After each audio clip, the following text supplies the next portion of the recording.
Ya estamos de regreso, 1:00 con 19 minutos. Agradecer a toda la gente que nos escucha en los diferentes rincones de Michoacán a través de La Poderosa, en Uruapan, en Lázaro Cárdenas, en Zamora, Zaguayo, Jiquilpan. Prácticamente nos escuchamos en todo el territorio michoacano. Para mí es un gusto estar con Carolina Rangel. Carolina, recuerdo aquella visita que nos hiciste en Casilla 24. Así es. Un tema totalmente distinto al que vamos a platicar. Más o menos, porque sigue siendo un militante. Mauricio, muchas gracias por la invitación. Yo encantada de poder platicar con ustedes, de saludarnos y decirles en qué andamos. Carolina, un tema que ha dado mucho de qué hablar, el tema de la renovación de Morena. Quedas en el segundo puesto de importancia. ¿Qué responsabilidad implica para Carolina Rangel llegar a este puesto tan importante? Más de 70,000 comités que se tienen que armar. ¿Cómo te sientes en estos momentos? Pues hay mucho entusiasmo, pero también mucho compromiso. Y tú, la forma en la que me lo preguntas de qué es para Carolina Rangel, creo que eso tiene dos aristas. Una cosa es la cuestión política, que para mí es fundamental, porque aquí me he desarrollado, pero justo en lo personal es una gran responsabilidad. Porque nos tocará hacer política con la ausencia pública de Andrés Manuel López Obrador, porque es una causa en la que yo creo bastante, por la que he luchado. Tengo 35 años, a los cuales 20 años de mi vida le he destinado a este movimiento. Entonces es mi forma de vida en lo personal, o sea, es mi estilo de vida que yo he decidido dedicarme a la cuarta transformación. Entonces el compromiso es público y privado. Privado en el sentido de que no puedo fallar mis propios ideales, que son los ideales de este movimiento. Entonces es un gran reto que lo asumo con nerviosismo, pero también con muchas ganas. Fuiste la primera secretaria de jóvenes. Ya se asomó por ahí la Merena. No pasa nada con Mere. Fue la primera secretaria de jóvenes del primer comité ejecutivo estatal de Morena, Michoacán. No es cualquier cosa. Tu trabajo constante te llevó al lugar que ocupas hoy en día. Sí, venimos construyendo este movimiento incluso antes de que fuera partido, antes de que fuera bueno, en este momento somos el partido más fuerte de México y uno de los partidos más grandes de América Latina. Entonces, claro, es una gran responsabilidad, porque en su momento éramos 2, 3 que nos llamaban locos, ¿no? Que nadie creía. Es correcto, que íbamos repartiendo el periódico Regeneración y nos lo aventaban en la cara así de ¿eso qué? Y no.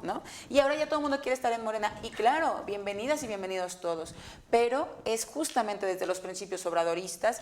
Tu servidora, trabajamos desde hace ya bastantes años con Luisa María Alcalde, cuando éramos Morena Jóvenes y Estudiantes, que se empieza a conformar después del fraude de 2006. Nos empezamos a organizar varios jóvenes para, es que me da risa la Mere que se me asoma aquí como la estrella, pero que empezamos a organizarnos justamente con Luisa, que nos comandaba todas las juventudes a nivel nacional. Yo era pues uno de los enlaces aquí para Michoacán, para empezar a cuidar la elección de 2012 en la que nos volvieron a hacer fraude.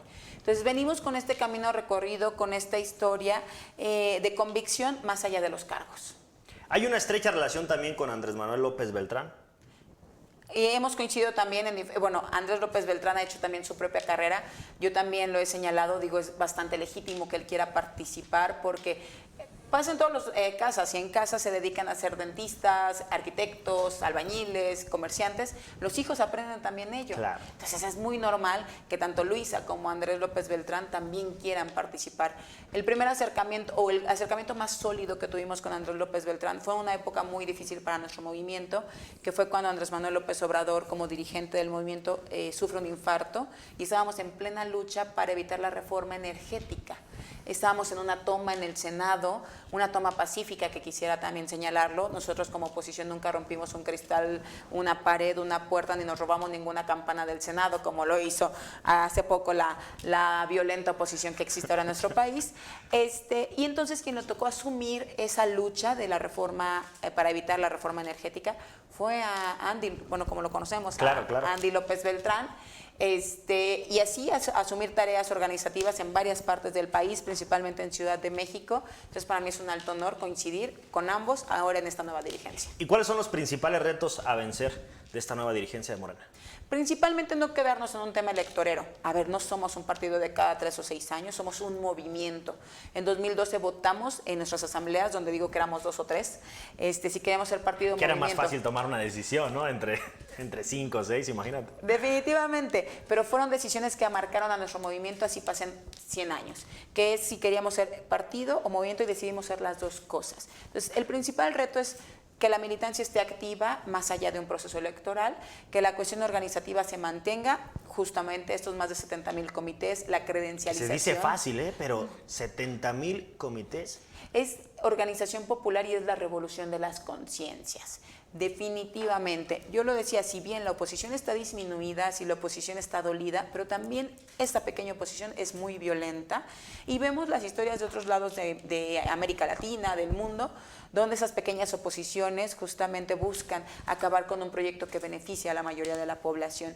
Entonces, debemos de seguirnos organizando. Entonces, el principal reto de Morena es ser un movimiento permanente. Carolina, se escucha lejos el 2027. ¿Cómo ves a Morena para esas elecciones? Debe definitivamente ser cada vez más fortalecido. Allá afuera hay 36 millones de personas que confiaron en nosotras y en nosotros, en nuestro proyecto. Y no le podemos fallar, independientemente de que esas 36 millones de personas militen o no en Morena, no les podemos fallar. Definitivamente la doctora Claudia Sheinbaum no va a fallar, lo va a hacer maravillosamente. Pero entonces tenemos que ir asumiendo lo mismo que hemos conquistado o más, definitivamente, para los próximos procesos electorales. E insisto, y no únicamente como una cuestión electorera, sino como una vía para seguir consolidando la transformación. Estos últimos días han avanzado muy bien las 20 reformas que presentó Andrés Manuel López Obrador. El Poder Judicial, Guardia Nacional, el salario mínimo, jóvenes, pueblos indígenas, recientemente la última, Jóvenes Construyendo el Futuro, que todos los jóvenes de 18 a 29 años tengan el derecho, un recurso asegurado. Pero esa es una parte del segundo piso de la transformación. Falta mucho más que reformar, mucha más justicia social, mucha más prosperidad compartida que tendrá que seguir avanzando. Y la transformación no es una cuestión de 6 años, va a ser una cuestión de bastantes años, porque no se revierte todo el neoliberalismo y todo el daño que le hicieron a México en un 2x3, definitivamente. ¿Lista para la toma de protesta de la doctora Claudia Sheinbaum? Listísima, una invitación aprovechando para todas y todos los militantes, simpatizantes, todas las personas que nos acompañen este próximo 1 de octubre al Zócalo de la Ciudad de México, y que si no pueden ir al Zócalo, que en sus municipios, comunidades, estados lo repliquen, pongan una pantalla. Es una fiesta colectiva, son sentimientos encontrados, la despedida de Andrés Manuel López Obrador, que ya llevamos llorando literalmente varios días desde su informe, luego el grito en el Zócalo, luego nos mandó un mensaje a la militancia en el Congreso pasado, que leyó el gobernador Durazo, que también es el presidente del Consejo. Sí. Lloramos. ¿Qué decía el mensaje? Que nos encargaba mucho, que no nos separáramos de nuestro principio, que el bien colectivo siempre fuera lo principal antes de un interés personal, que nos agradecía mucho, que nos quería mucho, pero que él renunció como presidente a su militancia, que ahora como ciudadano también sigue renunciando a su militancia, pero que amor con amor se paga. Fue una lloradera, imagínate.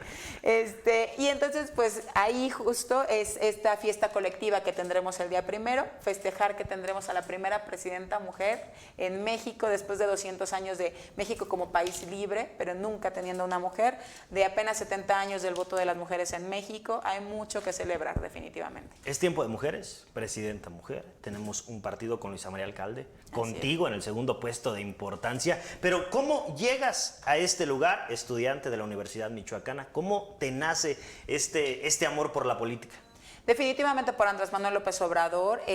Yo soy moreliana, orgullosamente moreliana, lo he dicho, más moreliana que el gazpacho, eso es un hecho, pero nos tocó salir de Michoacán por cuestiones de que en casa se vivía violencia por parte de la figura paterna. Entonces mi mamá agarra a sus hijas y nos vamos a otra parte del país, y en ese entonces yo empiezo a escuchar que yo nací en el 89, somos hijos del neoliberalismo casi, ¿no?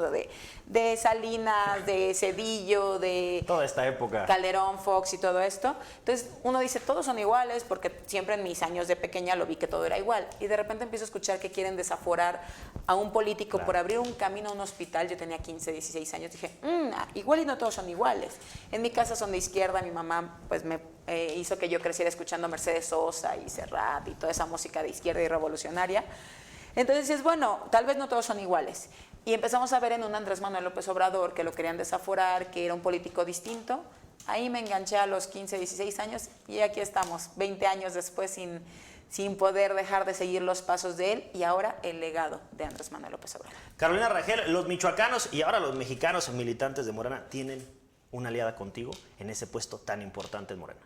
Definitivamente, aunque yo asumiré una tarea nacional, en otros momentos también de mi historia, incluso de mi historia personal, cuando yo dejo de vivir aquí, ya más grande, tomo la decisión de regresar a mi tierra, a estudiar la universidad, ¿no? Aunque me haya formado mi preparatoria y demás en otro lugar, desde ese entonces dije, yo quiero regresar a Michoacán, es mi estado y es en el único estado donde existen los gazpachos, entonces eso es una de las tantas cosas, ¿no? Por las cuales yo quiero regresar a mi estado y desde ahí lo hice, pero también cuando asumí la ayudantía con el presidente de la República. Subdirectora de coordinación, coordinadora de la defensa del voto, primera secretaria de jóvenes. Tienes una trayectoria de verdad que si nos ponemos a leerla no acabaríamos, Carolina, de verdad. Incluso cuando estuve en Secretaría de Economía a nivel federal, o sea, cuando tuve estas tareas federales, aunque no estaba en Michoacán, siempre traté de estar volteando a mi estado. Entonces, definitivamente, las transformaciones, las 3 transformaciones anteriores han pasado por Michoacán. Michoacán tiene heroínas y héroes que nos han dado patria en otros momentos de la historia de nuestro país. La 4ª transformación ya está pasando por Michoacán y tiene que consolidarse también ese paso en esta transformación también por Michoacán. Entonces, claro que estaré siempre al pendiente de mi estado que quiero tanto. Carolina Rangel, pues muchísimas gracias. Nosotros tenemos que ir a una pausa. ¿Algún mensaje final para toda la gente que te está escuchando? No, pues reiterarme siempre a la orden. Es una convicción poder servir al pueblo de Michoacán y de México y que nos sigan en nuestras redes sociales como Carolina Rangel G10. Muchísimas gracias, de verdad, gracias por tu tiempo, por compartir con nosotros y de verdad felicitarte por esta nueva encomienda, que aquí es cuando nos damos cuenta que el trabajo, el persistir, el insistir, te lleva a lograr los sueños, que me imagino que tienes aún muchísimos más que te hagan falta por cumplir, pero de verdad vas por un muy buen camino. Gente, muchas gracias. Vamos a ir a una pausa, 1 de la tarde con 30 minutos. Quédense con nosotros, regresamos con más a través de La Poderosa.